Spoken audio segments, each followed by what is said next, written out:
Здраво, дечки! Јас сум Ана, началникот на ИПО Галеб и денеска ќе ви го представам предизвикот број 3. Што е овој предизвик? Значи, предизвикот е да се движите 5 километри. Тоа значи дека може да пешачите 5 километри, но може да правите и некоја друга физичка активност со која што ќе поминете 5 километри. Сите знаеме дека овој период на пандемија не затвори малку дома, малку имавме и прекин на активностите на терен, но сега со полна пара се подготвуваме да се вратиме повторно во живо, така да потребно ни е да се подготвиме за тоа, затоа и оваа вештарство се нарекува Биди подготвен. Што треба друго да направите за овој предизвик? Значи, освен што треба вие да испешачите, испланинарите или не знам што да направите 5 километри, потребно е да мотивирате уште еден член од вашето семејство да го направи тоа заедно со вас. Значи, овој викенд најавуваат многу убаво време, така да спремете се добро, земете уште еден член од вашето семејство и упатете се во природа, покрај Вардар, во градски парк или каде и да сакате и испешачете 5 километри. Сега, за да ни докажете дека сте го направиле тоа, најдобро е да користите некоја алатка, како што се мобилните апликации Strava, Samsung Health,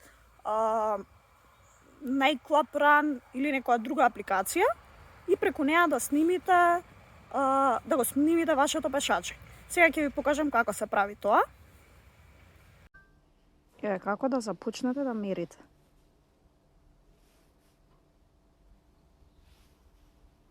Мора локацијата да ви биде уклучена. Стискате walk, hike, ride, зависно од тоа што правите, и старт. И тоа, не ви е потребен интернет, може да го ставите телефонот да мери.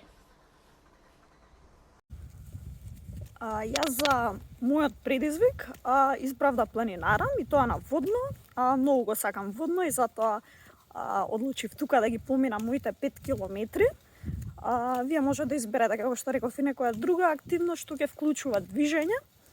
И сега што сакав нешто друго да ви кажам, а тоа е многу е важно да пешачите. Зашто? Затоа што тоа е физичка активност која што влијае позитивно на вашето здравје, но пред се ќе ви овозможи да се чувствувате поубаво. Преку физичката активност, особено доколку е таа во природа, се лачат посебни хормони на среќата што прават да се чувствуваме поубаво. Затоа ви препорачувам, облечете си удобни патики и заедно со уште еден член од вашето семејство упатете се во природа пред се, но доколку ако не можете тоа да го направите во природа, може и било каде во близина на вашето живеалиште. Јас лично го препорачувам водно како моја омилена дестинација најблизу во Скопје. Но вие како сакате. Сега сакав да ви покажам и некои други работи кога веќе сум на водно. Многу важна работа. Така да ѓубрето што ќе си го направите, секогаш ќе си го ставите во джеп, во ранец, ќе го фрлите во најблиската корпа.